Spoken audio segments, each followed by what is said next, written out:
തിങ്കൾ ശനി ദിവസങ്ങളിൽ പഴം പച്ചക്കറി ഇനങ്ങളിൽ വമ്പൻ ഓഫർ. ഓഫറുകൾ നിങ്ങളിലേക്ക് എത്താൻ 7593871004 എന്ന നമ്പറിലേക്ക് ഓഫർ എന്ന് ടൈപ്പ് ചെയ്ത് വിടൂ. പട്ടാമ്പി ഗവൺമെന്റ് കോളേജിൽ ആർട്ടിഫിഷ്യൽ ഇന്റലിജൻസുമായി ബന്ധപ്പെട്ട് ശില്പശാല സംഘടിപ്പിച്ചു. Principal in-charge doctor M Rajalakshmi ശില്പശാല ഉദ്ഘാടനം ചെയ്തു. പട്ടാമ്പി ഗവൺമെന്റ് സംസ്കൃത കോളേജിലെ department of commerce and management സ്റ്റഡീസിന്റെ റിസർച്ച് ഫോറത്തിന്റെ ആഭിമുഖ്യത്തിലാണ് ഏകദിന ശില്പശാല സംഘടിപ്പിച്ചത്.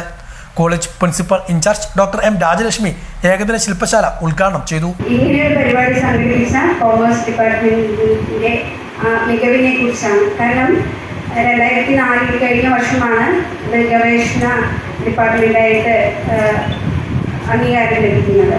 അപ്പോൾ ഈ ഒരു വർഷം കൊണ്ട് തന്നെ അവിടെ 3 റിസർച്ച് ലീഡർമാരുണ്ട്, 10 റിസർച്ച് സ്കോളേഴ്സ് ഉണ്ട്. മാത്രമല്ല ഈ വർഷം സംഘടിപ്പിക്കുന്ന 2ാമത്തെ റിസർച്ച് ഫോറത്തിൻ്റെ പരിപാടിയാണ്. അപ്പോൾ ഇത്തരത്തിലുള്ള ഗവേഷണാത്മകമായ അതുപോലെ തന്നെ വിജ്ഞാനത്തെ വർദ്ധിപ്പിക്കാനുള്ള ഇത്തരത്തിലുള്ള പരിപാടികൾ ഏറ്റെടുത്ത് നടത്തുന്ന കോമേഴ്സ് ഡിപ്പാർട്ട്മെന്റിനെ ആദ്യമേ തന്നെ അഭിനന്ദിക്കട്ടെ. കൊമേഴ്സ് വിഭാഗം assistant professor doctor Sivakumar artificial intelligence tools in research എന്ന വിഷയത്തിൽ ക്ലാസ് എടുത്തു. കൊമേഴ്സ് വിഭാഗം മേധാവി റോസിന ബേബി അധ്യക്ഷയായിരുന്നു.